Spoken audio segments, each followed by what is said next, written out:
Alloh subhanahu va taologa beadad hamd sanolar bo'lsin. Mana muborak Ramazon oyiga Alloh taolo o'ldirmasdan yetkazdi.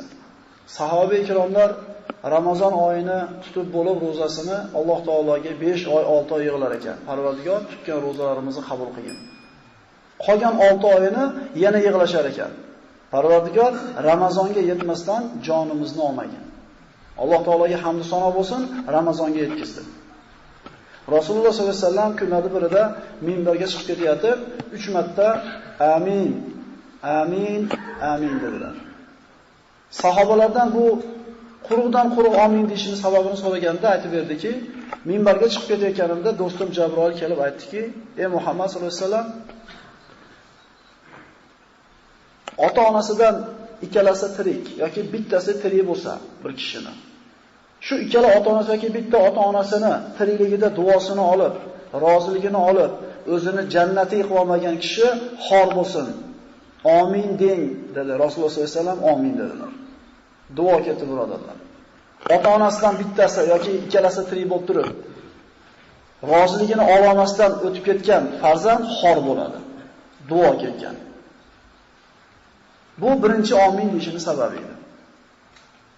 Ikkinchi amin deyishini sababini aytdiki, "Ya Rasululloh" dedi, "qachon sizni ismingiz zikr qilingan paytda sizga salovat aytmagan kishini burni yerga chiqarsin, xor bo'lsin, amin deng" dedi. Rasululloh sollallohu alayhi vasallam amin dedilar. Demak, birodarlar, Rasululloh deyildimi, Muhammad alayhisalom deyildimi, payg'ambarimiz deyildimi, eng kamida alayhisalom deb qo'yish kerak. Lekin sallallohu alayhi vasallam deyishlik afzal. Duo ketdi. Demak, Rasululloh sollallohu alayhi vasallam ismi zikr qilinganda salovat aytmagan odam nima bo'ladi? Burni yerga chiqadi.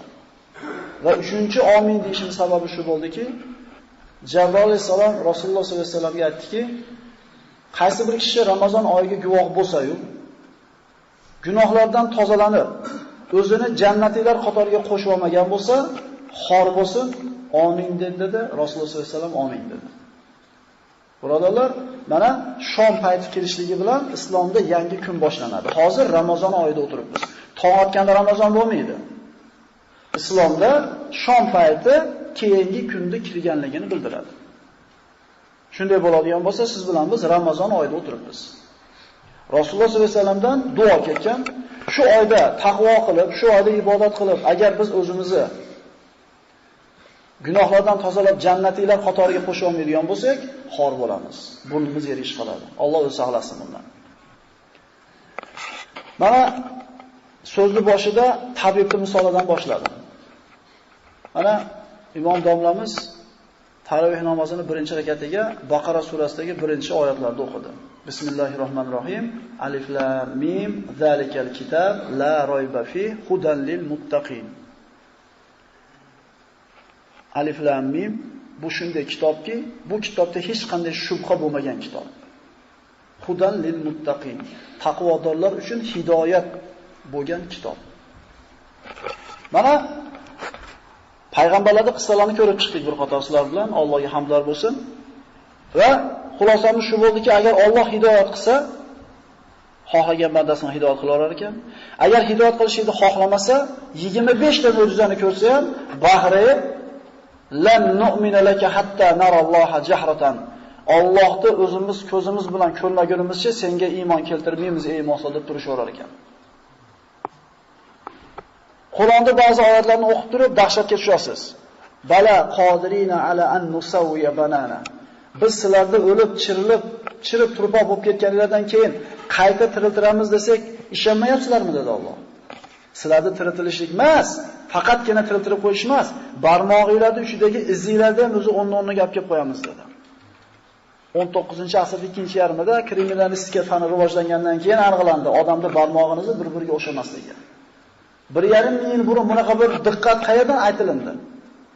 Bunaqa puxtalik qachon aytildi? Payg'ambar sollallohu alayhi vasallam o'qishni, yozishni bilmagan bo'lsa, ha, demak bu Allohning kitobi ekan degan Qur'onga bo'lgan muhabbatingiz yana oshadi. Shundaymi?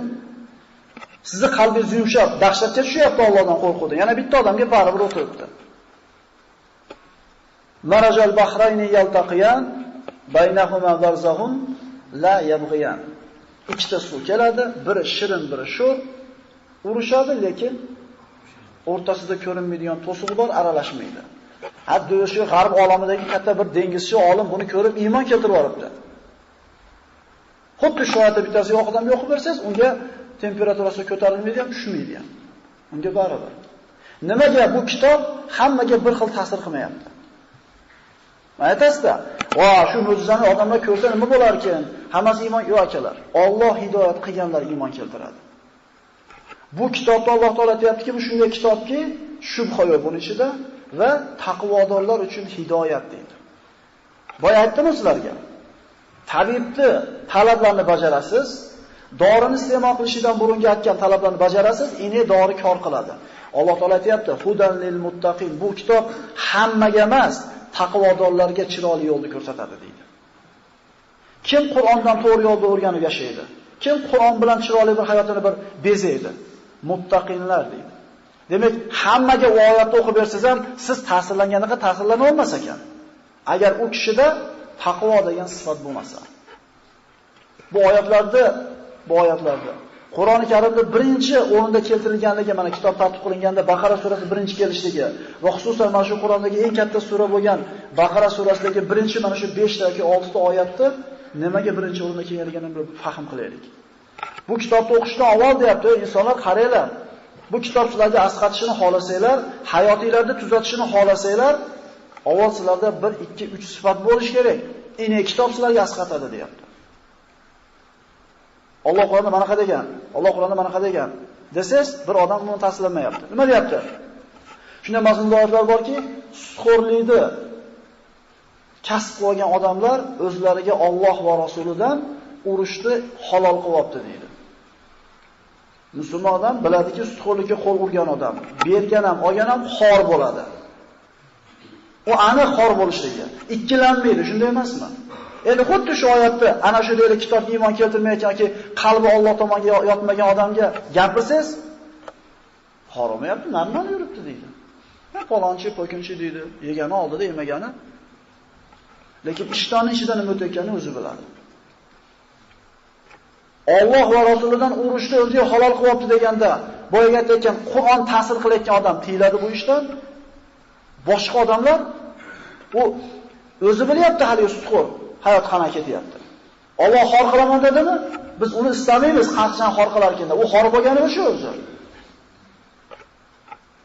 Mana taqvodorlar uchun hidoyat deyapti Alloh taolo. Mana endi taqvodorlarning kimligini gaplashamiz. Inshaalloh 20 daqiqada shu masalalarga qilamiz.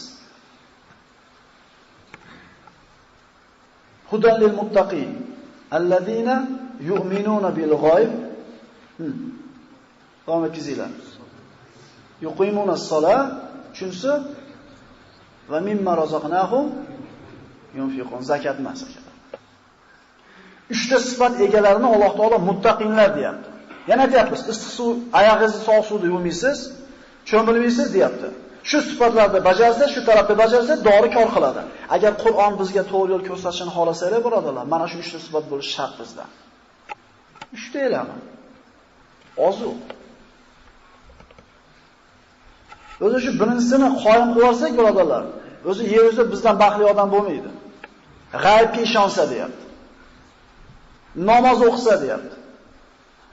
Faqat o'qisa emas, qoyim qilsa deyapti. O'qish bilan qoyim qilish farqi bor. Bizda namoz Alloh taolo o'qinglar sollu degan emas, aqimu degan, qoyim qilinglar degan. Bu degani namoz nimani talab qilsa sizlardan shuni bajaringlar. Qalbinglar bilan, ruhinglar bilan, jasadinglar bilan o'qinglar deyapti. Faqat bu yotib turishlik namoz emas. Biz namoz o'qiymiz birodarlar, ko'pchiligimiz. Qoyim qiladiganlar va Alloh rahmat qilgan bandalar ular. Biz Alloh akbar deganda esimizga keladi haqlarimiz, mushkullarimizni, problemalarni yechimlari Alloh akbar degan vositalar nima deganlar? Namoz oxiratdan, namozga kirsang dunyodan chiqasan degan. Uchinchisi, rizq qilib bergan narsalarimizdan nima qiladi odamlarga? Infoq ihson qiladi. 3 ta sifat qarang. G'aybga ishonadi, namozni o'qiydi, qoyim qiladi va rizq qilib bergan narsa infoq ihson qiladi. 3 ga bo'linyapti shu 3 ta sifat. Birinchisi qalb bilan bo'ladi. G'aybga ishonish. Ikkinchisi jasad va qalb bilan bo'ladi. To'ki jasad bilan bo'lsa ham bo'lmaydi. Uchinchisi pul bilan bo'ladi. Shu endi inson qalb, jasad, mol ekanda. Shu 3 ta sifat insonda qoyim bo'lsa, shu 3 ta sifat inson o'zida mukammal mujassamlashtirgan bo'lsa, jamlagan bo'lsa, albatta bu Qur'on nima qilar ekan? Unga yo'l ko'rsatar ekan. Masalalarda eshityapmiz, hammamiz bir xil ta'sirlanmayapmiz. Ehtimol bir xil ta'sirlanayotgandirmiz. Mana nima qilib o'tiramiz u? Hammamiz. Lekin ko'chaga chiqqanda, bir uxlab turganda, boshimizdan bitta suv quyilganda, boyagidek eshitmaganda yuribmiz. Nimaga hayotga olib kira olmayapmiz bu Qur'onda oyatlarini deganda, mana 3 ta sifat bo'lmayapti bizda. Qur'on oyatlari bizga yo'l ko'rsatishligi uchun birinchisi g'aybga ishonishimiz kerak. G'ayb nima? G'ayb bu insonni ko'zi ko'rmaydigan narsalar. Farishtalar, mana iymonning shartlarini aytaylik. Amantu billahi, va malaikatihi, kutubihi, rusulihi, val yawmil akhir. Sharih min Alloh taala val xo'p. Mana 7 ta sharti bor deydi. Shu 7 tasiga mukammal inson qalbi bilan iymon keltirib olgan bo'lsa, bu nima bu? Iymonli mo'min deyiladi. Xo'p, qarab turinglar.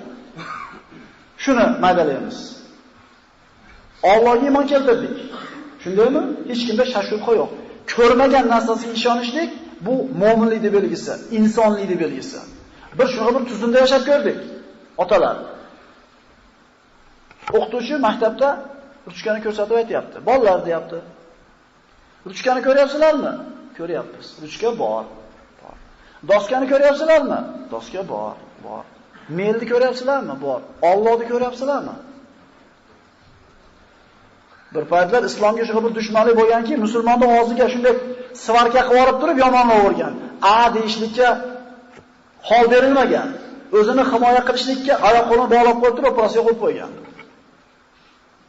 O'shunda Alloh taolo bir insonni bir bolachani qalbiga shu solgan ekanki, bo'lgan ish ekan. Turgan ekanda bolalar, ruchkani ko'ryapsizlarmi degan ekan bola. Ha, ruchka bor. Doskani ko'ryapsizlarmi bolalar? Ha, doska bor. Melni ko'ryapsizlarmi? Ha. Domlani ko'ryapsizlarmi? Domlani ko'ryapmiz. Domlani aqlini ko'ryapsizlarmi degan ekan. Ya'ni oddiy sodda mantiq bilan bu tushunchani noto'g'riligini isbotlab bergan ekan.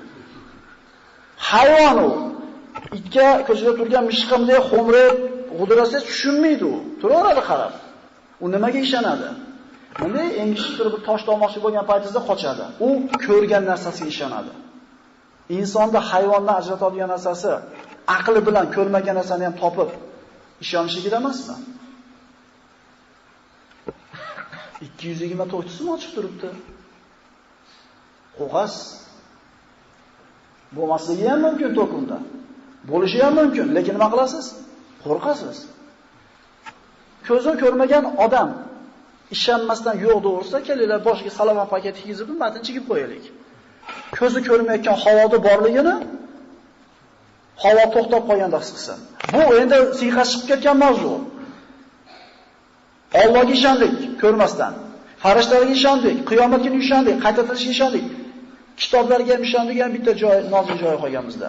Yaxshilik ham, yomonlik ham shu yerda oqsaymiz birodarlar. Hammamiz deyarli. Sen bilan bormaganimda balonim o'g'irlab ketmas edi. O'sha masjidga bormaganimda laboyimni sindirmas edi. Birodarlar, laboyingizni chinsini taqdir qilgan bo'lsa, garajingizda lampochka tushib ketib ham sindirib qo'yaveradi. To'g'rimi? Mana shu joyda juda ko'pchiligimiz oqsaymiz.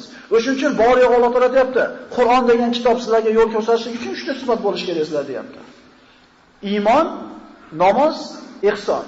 O'zi iymonda qarasiz bitta tochkasida qancha bir qiynalib ketyapmiz. Agar ana qilganimda mana bo'lardi. O'sha mahalda sotib yuborish kerak edi. Birodarlar, Alloh saqlasin. Bu iymonimizga putur yetkazib qo'yadigan narsalardan. Yaxshi ham mana qilganim, bo'lmasam ana bo'lardi. Qadarallohu ma dasha thumma fa'ala. Alloh o'zi xohlagan narsani taqdir qilib yozib qo'ydi, so'ngra shu narsa nima bo'ldi? Bo'ldi. Agar mana shu iymonda aytilgan 7 ta shartdan bittasini zo'r qalbimizga joylab olsak, 10 qimmatlasa ham xotirjam yashaymiz birodarlar. Endi nima bo'lar ekan? Alloh aytgani bo'ladi. Burun ham Alloh aytgani bo'lgan, Bir mahalla benzin ustun bo'lganda mashinalar yurmay qo'ygan, akalar eslasanglar. 25 so'm bo'lsa ham yuryaptimi? Ha? Otasi o'lib qolsa, yetimlar ochlikdan o'lib qirilib ketmayaptimi? Rizqi bor ekan, yashayaptimi? Pritom normalni yashayapti, otasi o'tib ketgandan keyin. U 1,5 mingga chiqar ekan. Demak, Alloh sizga shu 1,5 minglik pulni beradi. Rizqingiz bormi? Tiraysiz? Demak, rizqingiz bor.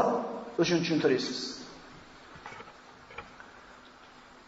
Rizq xususida inshaalloh bir 3-4 kunlardan keyin xossatan mana shu rizqqa taalluqli bo'lgan bir qancha bir 8 ta yoki 10 ta vaqt bir majlisda oladigan bir darslarimiz bor. Xossatan rizq xususida, baraka xususida, xotirjamlik xususida. Buni haqida bir dolzarb mavzu.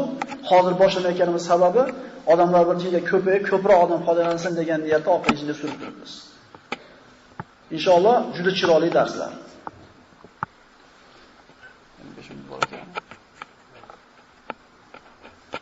Yaxshilik ham, yomonlik ham Allohdan. Agar shuni aniq ishonib olsak, birodarlar, xotirjamlik degan narsa iniy bo'ladi. Pul bilan bo'lmaydi, amal bilan, salomatlik bilan bo'lmaydi. Xotirjamlik degan narsa yaxshilik ham, yomonlik ham Allohdan degandan keyin bo'ladi. Shundaymi? Demak, mana shu mavzuda gapirsa 10 soat gapirsa bo'ladi, vallohu alam. Lekin bugun ana shu 20 minut dedik. Iymon deganda Allohga, farishtalarga, kitoblarga, payg'ambarlarga, qiyomat kuniga, yaxshilik ham yomonlikdan qayta tilishga. Shu 7 ta shartda hammasiga zo'r iymon keltirsa, o'sha hayot zo'r bo'lib qoladi. 7 xil rangda ko'rinadi hayotning rangi, kamalak rangida. Lekin ko'ra olmayapmiz biz. Ikkinchisi, namozni qoyim qilsa deyapti Alloh taolo. Xo'p, 7 tasiga ishonib oldik, zo'r oldik. Keyingisini qarab turing. Keyingisi namozni qoyim qilsa dedi. Ali roziyallohu anhu kunlarda birida bir jihodda oyog'iga nayza sayilib o'tib ketgan bo'ladi. Tortsa dod deyapti, og'riyapti, sug'urmasdan iloji yo'q. Nima qilish kerak? Namozga turganimda sug'urib olinglar dedi. Qarang, Rasululloh aytibdi-yu, namoz oxiratdan deyapti. Namozga kirsang, dunyoda nima qilasan? Chiqasan deyaptimi? Tahoratini qildi, Alloh akbar qildi, qoqdi, dunyodan uzildi. Jasaddan ruh ajrab chiqib ketdi deb ekan. Oyoqdan sug'urish oldi, turardi namozda. Salom berdi, hushidan ketdi. Og'riq o'ziga keldi. Ya'ni shu narxoz beradimizda o'zini unutishlik uchun, his qilmaslik uchun jasadga og'riqdi. Ularda namozi mana shunday namoz bo'lgan. Namoz oxiratdan deyapti. Namozni o'qib qo'yapmiz. Lekin qoyim qilishlikni Allohdan so'raylik. Ular namozni qoyim qilgan. Hasan ibn Ali roziyallohu anhu mana payg'ambarimizning nevaralari bo'lgan kishi tahorat olayotganda bir rangi o'zgarib olar ekan har safar. Bir rangi bir qo'rqqanda oqarib o'zgarar ekan. Sababini so'raganda, "Nimaga rangim o'zgarmasin? Axir hozir kimni huzuriga borib, kimni ro'parasida turishligimni o'ylab ko'ringlar-a. Allohning ro'parasida turaman-a, qanday qo'rqmay der ekan." Gumur yurib kelamiz, bir rakat ulgib qolaylik dedi. Birodarlar, mayli o'sha rakatga ulgimang. Ehtimol namozga ham ulgimang, salom berishib olsin. Lekin masjidga kirganda odobi bor, yoshlar xususan. Masjidga yugurib bo'lmaydi. Masjidga viqori bilan kirib kelish kerak. O'zi burroq harakat qilish kerak edi. Ovqatni jinni tezroq yeb. Namoz oxiratdan birodarlar. Namozga kirgan odam dunyodan chiqish kerak. Ular shunday namoz o'qishgan. Mana shunday namoz bo'lsa deyapti ikkinchi shart. Uchinchisi va mimma razaqnahum yunfiqun. Ya'ni pul jigardan bo'ladi, yo'q, xotirjam bo'lmaydi. Jigardan bo'ladi. Uchinchi Alloh taolo ya ayyuhallazina amanu hal adullukum ala tijaratin tunjikum min azabin alim. Ey iymon keltirganlar, sizlarni alamli azobdan qutqaradigan bir tijoratni o'rgataymi deydi. Tu'minuna billahi va tujahiduna fi sabilillahi bi amwalikum va anfusikum zalikum khayrun lakum in kuntum ta'lamun. Alamlantiruvchi jahannamda azobidan qutqaradigan tijorat o'rgataymi deydi. Allohga iymon keltirasizlar. Molinglar va joninglar bilan Alloh yo'lida jihad qilasizlar dedi. Molni nima qilyapti Alloh? Burun aytayapti. Demak qiyin ekan. Kim infoq ihson qiladi? Faqat mu'min. Ahmoq bo'lish kerak agar mu'min bo'lmasdan ihson qilayotgan bo'lsa. Chunki mu'min ihson qilayotganda Allohning oldida olaman deydi. O'shuncha ihson qiladi u. Bu savdogar u. Endi umuman mol dunyosini Allohdan savob yutmay tarqatayotgan odam ahmoqlikda ayblanadi. Sadaqani, zakotni, xayr ihsonni faqat mu'min qiladi. Chunki aniq ishonadi-da g'aybga. Allohning oldida nima qiladi? Topadi. Demak, qisqacha xulosa qiladigan bo'lsak, bu Qur'on Allohning kitobi. Siz mana shu 3 ta sifat egasi bo'lmagunizcha, qalbimizda mana shu 3 ta sifat mustahkam tomir otib olmagunicha, bu kitob bizga biz xohlaganchalik yo'lni ko'rsatib bormaydi. Ko'zini ochmagan odam dunyoda ko'ra olmaganda, birodarlar. Qalbimizni ko'zini ochmagunimizcha, bizda g'aybga ishonish sifati bo'lmagunicha, namozni qoyim qilish sifati bo'lmagunicha va infoq ihson sifati bo'lmagunicha biz ancha orqada xalq hisoblanamiz. Davom eting. Ulayka ala hudan min robbihim va ulayka humul muflihun. Endi o'shalar deyapti Alloh taolo. Mana shu 3 ta sifati borlar deyapti. 3 ta sifati bor. Shularga Alloh muttaqin dedi. Muttaqinlarga bu kitob yo'l ko'rsatadi. Shular deyapti. Va ulayka humul muflihun. Faqat shular to'g'ri yo'lda deydi. Dunyoda hamma nima kasb, nima tijorat qilishidan qat'iy nazar, o'zini qilayotgan ishini nima qildi? To'g'ri deb biladi. Chiziqda menday chizgan ham meni chizig'im to'g'ri deyapti. Menday chizgan ham to'g'ri deyapti, manaqa chizgan ham to'g'ri deyapti. Birodarlar, to'g'ri chizig'i bitta bo'ladi, bunday bo'ladi. Bilasizlar, ko'rgansizlar. Hammani tutgan ishi to'g'ri bo'laversa, kimiki noto'g'ri unda. Birodarlar, yagona to'g'ri yo'l Alloh taoloning yo'li. Ulayka ala hudan min robbihim. Ana shu o'shalar Parvardigorlar tomonidan hidoyat ustida yurishdi va ana shu o'shalargina faqat nima qiladi? Najot topadi deydi. Alloh taolo ana shu najot topgan, to'g'ri yo'lda bo'lgan, infoq ihson qilgan, namozni qoyim qilgan, g'aybga ishongan, muttaqin va ularga kitob yo'l ko'rsatgan bandalardan qilishni so'raymiz. Mana birodarlar, Sha'bon oyi nihoyasiga yetdi. Ummat uchun bashorat, xursandchilikni olib, muborak Ramazon kirib kelyapti. Muborak bo'lsin Ramazon. Biz ustimizga birodarlar, xayriyat, barakat, mag'firat hamda do'zaxdan ozod bo'lishlik oyi, Ramazon oyi kelyapti. Muborak bo'lsin. Bu muborak oyda Alloh taoloning rahmati va marhamati mu'minlarga serob bo'lib yog'ilib turadi. Kim mana shu oyning xayriyatidan mahrum bo'lgan bo'lsa, haqiqatan mahrum odam ekan. Chunki Alloh biladi birodarlar, keyingi Ramazonga biz yetamizmi, yo'qmi? Toat, mag'firat oyi, nur, hidoyat oyi, Qur'on tilovati bo'lgan, barakot bo'lgan oy birodarlar. Buni g'animat bilishimiz kerak. G'animat bilishimiz kerak. Albatta siz bilan biz mu'minlar bu oyni hurmati siz bilan bizni qalbimizda oliy, makonati ulug' birodarlar. Mana shu oyda butun olamlarga rahmat bo'lib Muhammad Mustafa sallallohu alayhi vasallam payg'ambar bo'lib yuborilganlar. Rasululloh sallallohu alayhi vasallamning mana shu oy kirganda sahobalarga bir bashorat qilib aytgan bir qancha hadislarni o'qiymiz. Bu oyning fazilati, bu oyda qilingan amallarning bir boshqa oydagi amallardan farqi bir qator eslab qo'yamiz. Chunki bu narsalarni doim biz eshitamiz har Ramazonda. Alloh taolo aytadi, astagfirullah, fazakkir fa inna zikra tanfa'ul mu'minin. Eslating, eslatma bering, zero eslatma mu'minlarga foyda qiladi. Sizni ilm ahli ekanligingizni belgisi bor. Ya'ni siz ilm ahlidanmisiz, tolibi ilmmisiz? Belgisi shuki, 1000 marta eshitgan masalangizni 1001-marta eshitayotganingizda ham xuddi birinchi marta eshitayotgandek tinglab diqqat qilib o'tirgan bo'lsangiz, demak siz ilm ahlidansiz. Bu hadislarni eshitganmiz, bu hadislar oyatlarni bilamiz. Bilasizlar. Lekin hozirgi aytayotgan oyatga muvofiq eslatma berish kimlarga foyda qilar ekan? Mu'minlarga. Payg'ambarimiz sollallohu alayhi vasallam marhamat qiladilar, Imom Ahmaddan bu hadis. Qad ja'akum shahru Ramazon, shahrun muborak. Tahqiq ustingizga Ramazon oyi keldi. Muborak oy. Iftaradallohu alaykum siyamahu. Alloh uning ro'zasini sizlarga farz qildi. Yuftahu fihi abwabul janna va yughlaqu fihi abwabul jahim. Bu oyda jannat eshiklari ochiladi. Jahannam eshiklari berkiladi. Va tughallu fihi shayatin. Shaytonlar bu oyda bog'lanadi. Fihi laylatun khayrun min alfi shahrin. Unda 1000 oydan afzal bo'lgan bir kecha bor, Qadr kechasi. Man hurima khayraha faqad hurim.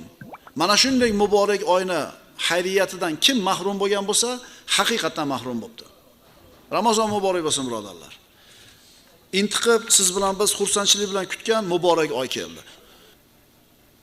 Bu kelayotgan oyni xursandchilik bilan kutib olish yoki unga siqilishlik ikkita narsaga bog'liq.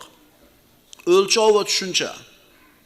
Qilayotgan ishingiz haqida tasavvuringiz to'g'ri bo'lsa, shu ishni qilayotganingizda sizga u ish huzur beradi. Qiylanib topgan pulingizdan sadaqa beryapsiz.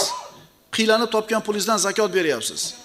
Agar nima qilayotganligingiz haqida tasavvuringiz to'g'ri bo'lsa, u berishlik sizga huzur bag'ishlaydi, xuddi olishlik huzur bag'ishlaganidek. Demak, qilayotgan ishimiz haqida nima qilaylik? Qo'limizdagi telefonga zaryadka kerak. Kim bir marta, kim ikki marta zaryadka qiladi. Shu zaryadkasi tugab qolsa telefon o'chib qoladi. Siz bilan biz birodarlar, namozimiz bir kundagi 5 marta qilinadigan zaryadka. Dunyo bilan bo'lib, qalbimiz dunyoga berilib, siqilib, bo'g'ilib turgan paytimizda namozga kelsak, bir iymonimiz quvvat oladida zaryadka olib qolamiz. Haftalik zaryadka bor. Bu juma namozi. Oyat, hadis, qissalar. Endi yillik bo'ladigan zaryadka bor. Bu nima? Ramazon ro'zasi. 1 yillik ozuqani olishligimiz kerak. Ramazon sabr oyi, birodarlar. Shuning uchun Alloh azza va jalla siz bilan bizga Ramazon ro'zasini buyurdi. Allohga kerakmi biz ro'za tutishimiz? Kerak emas. Nimaga buyurdi? Har bitta buyruqning orqasida hikmat bor. Har bitta shariatimizda qaytarilgan, man qilingan ishni, shu man qilinishligida hikmat bor. Payg'ambarimiz sollallohu alayhi vasallam aytadilar: "Man lam yada qawla zur va amala bihi, falaysa lillahi haja fi an yada ta'amahu va sharabahu." Kim roza tutgan odamlar deyiladi payg'ambarimiz? Kim yolg'on gapni to'xtatmasa roza tutib turib va mana shu yolg'on gapga bo'lgan amalni to'xtatmasa, bu odamni yemay ichmay qo'yganini Allohga keragi yo'q. Birodarlar, rozadan maqsad yemay qo'yish, bir qator organizmni rohatlantirish, bir qator bir nima qilish, shlaglarni chiqarish emas. Astagfirullah. Ya ayyuhallazina amanu kutiba alaykumus siyamu kama kutiba alal ladzina min qablikum la'allakum tattaqun. Ey iymon keltirganlar, sizlardan avvalgi ummatlarga farz qilinganidek, sizlarga ham roza tutishlik farz qilindi.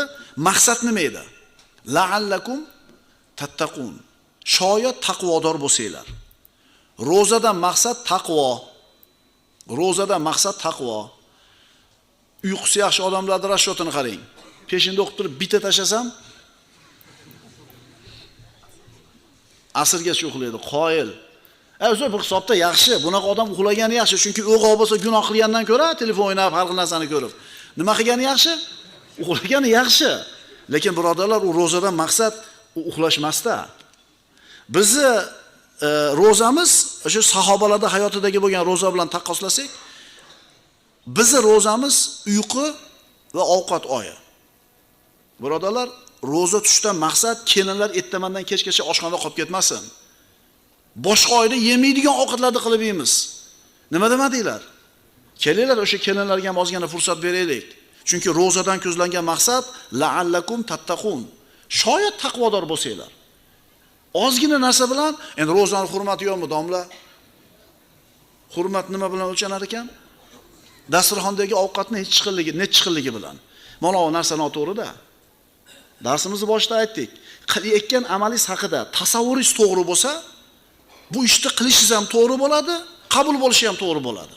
Agar tasavvuringiz noto'g'ri bo'ladigan bo'lsa, ro'zadan maqsad nima ekan? Taqvo ekan, taqvo sifat ekan. Bu oy birodarlar, bandalarning foydasiga yoki zarariga hujjat bo'ladi. Bu oyni hurmatini rioya qilgan odamni Alloh taolo hurmatini rioya qiladi. Zoya qilgan bandani Alloh zoya qiladi. Birodarlar, roza bu ixlos ibodati. Nimaga desiz? Namozingizga riyo aralashib qolishi mumkin. Masjidga chiqasiz, hajingizga, umringizga, boshqa, ammo rozaga riyo aralashmaydi. Qanaqa qilib? Issiq, charchadingiz, uyga kirdingiz, xaladanida muzdek suv turibdi. Hech kim yo'q. Eshik yopiq. Xotin eshikda yuribdi. Chanqagansiz. Aytingchi, nima to'sadi shu yerda sizni suv ichishdan? Muborak bo'lsin. Muborak bo'lsin. Alloh taolo iymonni beribdi. Hech kim ko'rmayapti-da. Mana shu ixlos bo'ladi. Maza qilyapsizmi meniki ichmasdan? Yo ichib maza qilasizmi? Ichmay maza qilasizmi? Demak, Ramazon ro'zasi nima ekan? Bu ixlos ibodat ekan. Alloh azza va jalla mana shu oylarni aylantirib, qachon issiqda, qachon sovuqda Ramazon oyini bizga yuborib sinaydi. Mana shu sinov bilan siz bilan biz ajralamiz odamlardan. Shu sinov bilan siz bilan bizni qadrimiz yuksaladi Allohning nazarida. Mana shu sinov tufayli, imtihon tufayli jannatdagi darajamiz belgilanadi. Jannatga hech kimimiz amalimiz olib kira olmaydi. Siz bilan bizning amalimiz jannatga olib kirmaydi. Allohning rahmati bilan kiramiz. Unda amal nima uchun deyilsa, amal ana shu jannatdagi etajingizni belgilashlik uchun. Astagfirullah. Alif lam mim. Ahasiban nasu an yutraku an yaqulu amanna wa hum la yuftanun. Alloh taolo so'rayapti. Alif lam mim. Odamlar iymon keltirdik deyishlari bilangina imtihon qilinmagan hollarida o'z holiga tashlab qo'yishini o'yladilarmi? Alloh seni sinaydi banda. Roza bilan, kasallik bilan sinov. Holbuki biz ulardan avvalgi kishilarni imtihon qilgan edik. Bas shu imtihon vositasida Alloh iymon keltirdi deb rost so'zlagan kishilarni ham, yolg'onchi kimsalarni ham bilur. Vulkanizatsiyada shu mashinani qildiryapti bo'lsa. Peshinda o'qib bo'lganmiz. Ro'paradagi do'konda 3 ta bir 50 da ustidagi akalar do'konda ochib, ko'k choyni qo'yib ichib o'tirishibdi. Mayli sahari bordir, yaxshi gumon qilamiz. Mayli shu doktor tomonidan tutmaydi degan mayli, lekin ro'zani hurmati yo'qmidi? Naglikda shunday qo'yishib ichib o'tiribdi. Hamma kafelar yopiq. O'sha mana bu niqada tasavvur, tushuncha noto'g'ri. Ha, ichmoqdan kasallik bo'lsa, mayli shariat ruxsat beradi, ammo hurmatini qilib qo'y. Birodarlar, bu oy g'animat oy, bu shamoldek bulutdek tezda o'tib ketadi. Nafsini jilovlab tarbiyalab qolgan odam yutdi. Robbisining huzurida mana shu oy bandani foydasiga yoki zararliga guvoh beradi. Alloh taolo mana shu Ramazonda ro'zasi bilan bandalarning azizligini yoki xor bo'lishligini tayinlaydi, belgilaydi. Bu oy bizning foydamizga yoki zararimizga hujjat bo'ladi. Ramazon keldi birodarlar, muborak bo'lsin. Biz ro'za deb aytadigan narsa arab tilida as-savm deyiladi. Savm Ramazon, Ramazon oyining ro'zasi. Savm lug'aviy ma'nosi kishi ikki shahvatini tiyishligiga aytilinadi. Ya'ni qornini va farjini. Mana kimdir kasal, kimdir betob tutmasligi yoki safarda yurganligi sababli ro'zadan bir ma'zur bo'lishi mumkin. Lekin Alloh taolo aytadi: "Va antasumu khayrun lakum in kuntum ta'lamun." Endi agar bilsanglar, tutganinglar o'zingizlarga yaxshi deyapti Alloh. Kasal odam tutmaydi. Ammo safarga chiqqan odamchi? Masalan, hozirgi safarlar avvalgi zamondagi safarlarda emas. Turkiyaga borsin, Xitoyga borsin, Dubayga borsin, tijorat bilan gastinsada yotadi. Konditsioner bor. Hatto ayrim shu boshqa mamlakatlardagi odamlar shu darajada o'lchov tushunchasi buzilganligidan musulmon obod yurtda yashaydi. Ramazon oyida safarga chiqishib olar ekan. Nima qilmaslik uchun? Nima deb o'ylaysizlar? Ramazonda roza tutmagan odam keyin o'rniga qazosini tutib beradi deb o'ylaysizmi? Qarang, Ramazonni yuk, mashaqqat, mehnat deb o'ylayapti. O'zi biz xursandchilik, sharaf deb qabul qilardik-ku. Ko'ryapsizlarmi? Qayerda yashashdan qat'iy nazar, kimlar bilan yashashdan qat'iy nazar, mana ikkita narsasi noto'g'ri bo'lsa, tushunchasi, o'lchovi, tasavvuri noto'g'ri bo'ladigan bo'lsa, shunday qilayotganlar ham bor. Lekin Alloh aytayapti: "Va antasumu khayrun lakum." Musofir bo'lgan chog'ingda ham tuta olasang, agar sharoiting bo'lsa, tutganing yaxshi deyapti.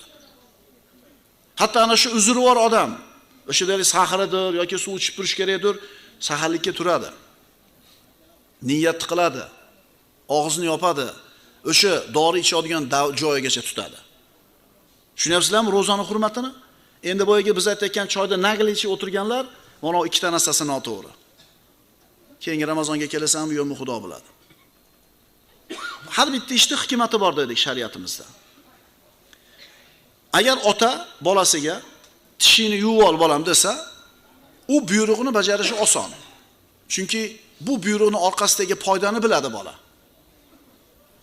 Siz bilan bizga Alloh taolo zino qilma, o'g'illik qilma, tarozidan urma dedi. Uni orqasidagi hikmatni tushunamizda, bajarishimiz oson. Endi siz bilan bizga buyurilgan buyruqni orqasidagi hikmatni tushunmasak, bajarishimiz qiyin bo'ladi. Endi ota bolasiga tishini yuv desa, orqasidagi foydasini tushungani uchun oson itoat qiladi. Endi tayyor turgan ovqatni qonni ochib turganda bolam yema desa, nimaga deydi? Nimaga deydi? Yana qaytarib aytaman. Siz hikmatini tushungan ishni, buyruqni bajarish oson bo'ladi.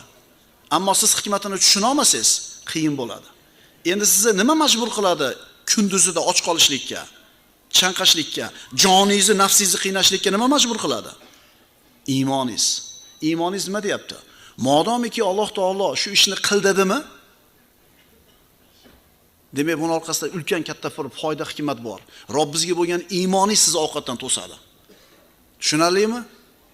Yana qaytarib aytaman, muborak bo'lsin, bu iymon bu. Hech kim ko'rmayapti. Ha, tutdim deb qo'ysangiz kim bilib o'tiribdi? Tiling chiqarchi deydimi? Qayerdan biladi? Bu faqat mo'min odam qiladigan ixlos ibodati, sabr ibodati. Orqasidagi hikmatni siz bilan biz tushuna olmasak ham, bo'yin sunayotganligimiz siz bilan bizni Allohga bo'lgan iymonimizni, ishonchimiz alomati. Inson o'zini, nafsini isloh qilishligida, sulukiyatini tuzatishda ro'zani birodarlar ahamiyati katta. Shuning uchun juda ko'p amallar mana shu ro'za tutishlik bilan gunoh bo'lgan amallar kafforat qilinadi. Mana hikmatlaridan bittasi. Uylanishlikka imkoniyati bo'lmayotgan yigitlarga shariat ro'za tutishlikni tavsiya qiladi. Chunki mana shu shahvatni sindirishlik, nafsni jilolashlikka eng kuchli qurollardan bittasi. Bir inson bir narsani xohlayapti, unga imkoniyati yo'q. Yana bitta odam shu narsani xohlayapti, imkoniyati bor. Qaysinisini shu ishdan tiyilishi qiyinroq? Ana endi siz bilan biz imkoniyatimiz bo'lib turib yemay ichmayotganligimiz nafsimizni tarbiyalashlikka, nafsimizni jilovlashlikka siz bilan bizga zo'r fursat bo'ladi. Rasululloh aytganlar: "Ya ma'shara shabab, man istata'a minkumul ba'ata falyatazawwaj." Ey bo'ydoqlar jamoasi, ey yigitlar, kiminglar uylanishlikka imkoniyati bo'lsa, uylansin. "Va man lam yastati' fa alayhi bis-sawm fa innahu lahu bija'un." Endi kim uylanishlikka imkoniyati bo'lmasa, roza tutsin. Chunki u roza ana shu yigit uchun shahvatni sindirishlik. "Was-so'imina was-so'imat wal-hafizina furujahum wal-hafizat."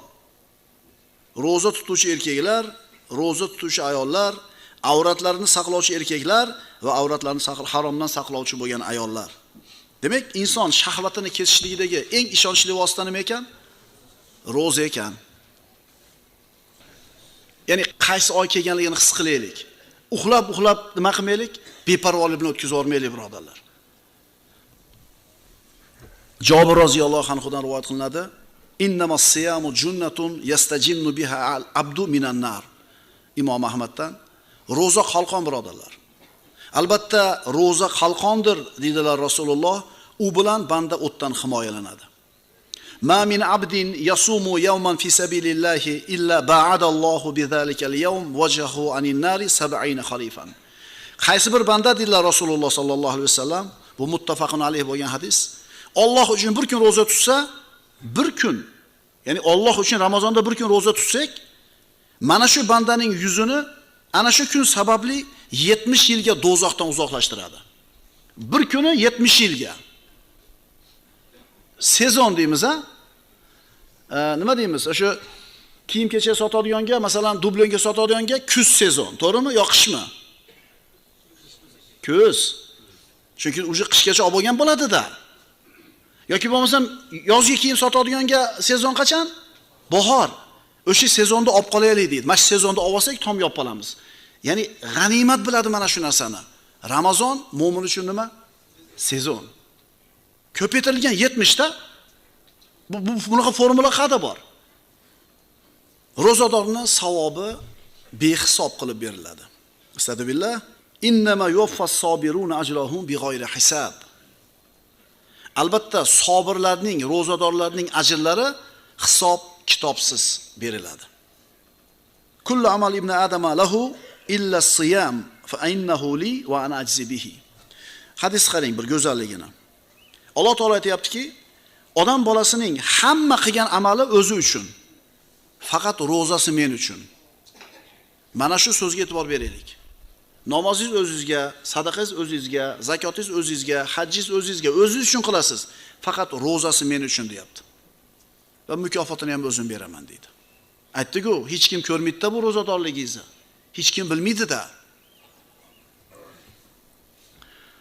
Payg'ambarimiz boshqa hadisda marhamat qiladilar.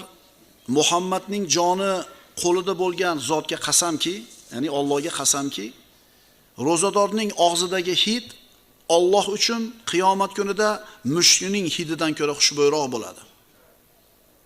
Bo'lmasam, ro'zador odam ovqat yemaydi, suv ichmaydi, og'zidan noxush hid kelib qoladi. Endi mana shu hid o'zi noxush bo'lgani bilan Allohga mahbub. Nima uchun? Noxushligi uchun emas, kimdan kelayotganligi uchun. Qodir bo'lib turib yemayapti, qodir bo'lib turib ichmayapti. Kimning roziligi uchun? Shu oy kelyapti, birodarlar. Yengli shimaraylik. Inshaalloh 30 kun taravaga chiqaman. Inshaalloh 8 rakatdan keyin nima qilmayman? Ro'zadorning 2 xursandchiligi bor. U ikkisi bilan xursand bo'ladi. Iftor qilgan paytda bilasizlarmi shu xursandchilik bor, Xudoga shukr yetkazib oldim. Xursandchilikmi? Endi buni egizak xursandchiligi bor. Robbisiga ro'baro bo'lgan kunda shu tutgan ro'zasidan xursand bo'ladi. Hozir aytdik, bu ajablanarli ish emas, chunki ro'zador bu Allohga bo'lgan iymonidan tutadi va o'zini sabrini shu bilan mustahkamlaydi. Ro'zadorlar Alloh ularning gunohlarini mag'firat qilib, o'zini jannatiga kiritadi. Alloh taolo marhamat qiladi, astagfirullah. Was-soimina was-soimat wal-hafizina furujahum wal-hafizat waz-zakirina Alloha katiran waz-zakirat a'adda Allohu lahum maghfiratan wa ajran azima. Qiyomat kunida birodarlar, ro'za o'zining egasini shafaat qiladi. Shafaat degani nima degani? Yo'la borish. Bu bizdan da borish. Kirgizib oling, bizdan deb qo'yamiz. U qormaq o'tkazing deymiz. Demak, shunda yo'la borish. Akalar, hammamiz varzuquna shafaatahu yawmal qiyamah deb duo qilamiz. Rasulullohning shafaatini bizga rizq qilib bergan. Biz o'sha o'ta olmay turganda, qiylanib turgan paytimizda payg'ambarimiz kelib turib, "O bizdan bo'ldi, o'tkazib olinglar" deydi. Ro'za sizni shafaat qiladi. Yo'laydi. Payg'ambarimiz aytadilar, Imom Ahmaddan bu hadis: "As-siyamu wal Qur'anu yashfi'an lil abdi yawmal qiyamah." Qur'on va ro'za qiyomat kunida shu ikkala amalni qilgan bandani shafaatiga oladi. Taravadan chiqib ketayotgan ukalar 8 rakatdan, mayli, o'zi tarava sunnat, o'qimagan odam gunohkor bo'lmaydi.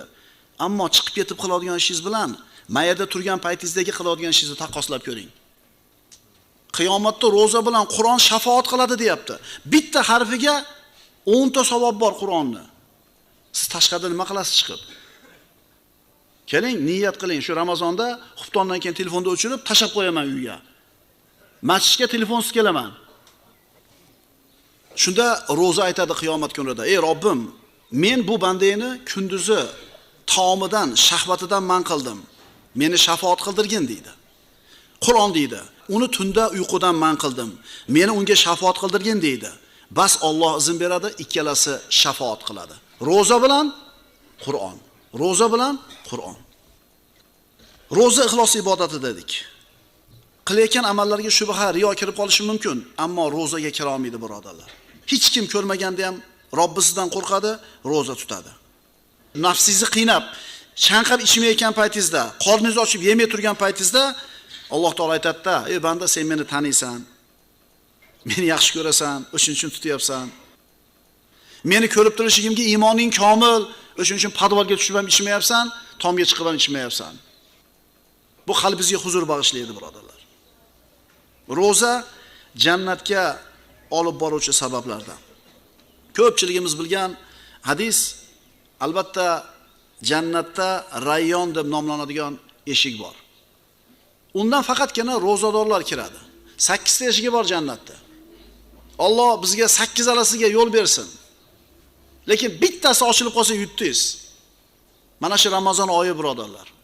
G'animat bilaylik. U eshikdan faqat rozadorlar kiradi, oxirgi rozador kirib bo'lgandan keyin yopiladi, boshqa birovga ochilmaydi o eshik. Savol bo'ldi payg'ambarimiz sollallohu alayhi vasallamga. Ya Rasululloh, meni jannatga olib kiradigan, meni do'zaxdan uzoq qiladigan amalni o'rgating. Rasululloh aytdilar, ro'zani o'zingizga lozim tuting. Chunki u amalga teng boshqa amal yo'q. Haligi sahoba ikkinchi marta meni bir amalga buyuring deganida, ro'zani o'zingizga lozim tuting, chunki unga teng bo'lgan boshqa amal yo'q dedilar. Ramazon oyi keldi birodarlar. G'animat bilaylik. Imom Termiziyda keltiriladi, Ramazon oyining birinchi kechasi bo'lishi bilan shaytonlar va itoatsiz jinlar bog'lanadi. O't eshiklari berkitiladi. Ulardan biron eshik ham ochilmaydi. Jannat eshiklari ochiladi. Ulardan biron eshik berkilmaydi. Nido qiluvchi nido qilib, ey yaxshilik istovchi, shoshil, ey yomonliklarni istovchi, ma'siyatlarni ozaytir deydi. Do'zaxdan bandalar ozod qilinadi va bu har kecha sodir bo'ladi. Darsimizning nihoyasida Talhat ibn Ubaydullohdan u kishi tush ko'rdi. Tushida jannat eshigining oldida turgan edi. Ibn Mojadan bu rivoyat. Payg'ambarimiz sollallohu alayhi vasallam oldiga ikkita odam kelib iymon keltirdi, Talhat ibn Ubaydulloh ko'rdi. Shu ikkalasi o'ldi. Bittasi ikkinchisidan ijtihodliroq edi. Yana jihodda shahid bo'ldi. Ikkinchisi 1 yil keyin o'tdi, oddiy o'lim bilan o'ldi. Endi mana shu ikkala kishini Talhat ibn Ubaydulloh roziyallohu anhu jannat eshigi oldida ko'rdi. Uchalamiz turgan ekanmiz deydi. Eshik ochildida birinchi bo'lib shahid bo'lib o'tgandi emas, ijtihodli bo'lgan odamda emas, 1 yil keyin oddiy o'lim bilan o'tgan kishini olib kirib ketdi. So'ngra qaytib chiqdi, yana ikkinchi boyagi odamni shahid bo'lgan odamni olib kirib ketdi. Uni qo'yib chiqqandan keyin senga hali bu yer mumkin bo'lmadi. Qayt dedi, qaytdim. Uyg'ondida shu tushini aytib berdi. Odamlar hayron bo'lishdi subhanalloh deb. Shunda payg'ambarimiz sollallohu alayhi vasallam min ayyi zalika ta'jabun? Nimaga hayron bo'lyapsizlar deb so'radilar. Ular aytishdiki, "Ya Rasululloh, ikkalasi bir iymon keltirdi. Birinchisi taqvoliroq edi, ijtihodliroq edi, yana shahid bo'ldi. Ikkinchisi endi el qatori oddiy, yana oddiy o'limi bilan o'ldi. Qanday qilib u burun kirib ketadi?" dedi. Payg'ambarimiz aytdilar, "Alaysa qad makata hada ba'dahu sana?" Ikkinchi o'lgan odam birinchi o'lgan odamdan 1 yil ko'proq yashadimi? Ha dedi sahobalar. Va adraka ramazona fasoma va solla kaza va kaza min sajdatin fi sana. Ramazon rozasini bitta oshiqcha tutdimi? Ya'ni 1 oy oshiqcha tutdimi rozani tutdi? 1 yil namozda falon harakatini o'qidimi, sajdasini qildimi? Ha dedi. Rasululloh aytdilar, "Fama baynahuma ab'adu mimma baynas samai wal ard." Endi bu ikkalasining o'rtasidagi maqomdagi darajadagi martaba osmon bilan yer orasida katta farqi bor dedi. Mana birodarlar, o'tgan yilgi Ramazondan bu Ramazonga kim yetib keldi, kim yetib kelmadi? O'sha bitta Ramazonda oshcha tutdi, 1 yil namozni ko'p o'qigan odamning darajasi balandroq bo'ldi. Chunki Ramazonni tutdi u. 1 yil oshcha namoz o'qidi. Alloh azza va jalla xayrli amallarimiz bilan umrimizni barakotli qilsin. Kelayotgan Ramazonda hammamizga Alloh muborak qilsin. Mana shu shijoat bilan, muhabbat bilan, g'ayrat bilan tutaylik. Muhabbat bilan qilingan amal sizga rohat beradi. Shuning uchun qilayotgan ishimizga agar muhabbat bilan yondoshadigan bo'lsak, qilayotgan ishimizga tushunchamiz, o'lchovimiz to'g'ri bo'lgan bo'lsa, u bizga mashaqqat bo'lishligi kerak emas. Alloh azza va jalla hammamizga Ramazonni muborak qilgan bo'lsin. Aqulu qawli hada va astaghfirulloh li va lakum. Assalomu alaykum va rahmatullohi ta'ala va barakatuh.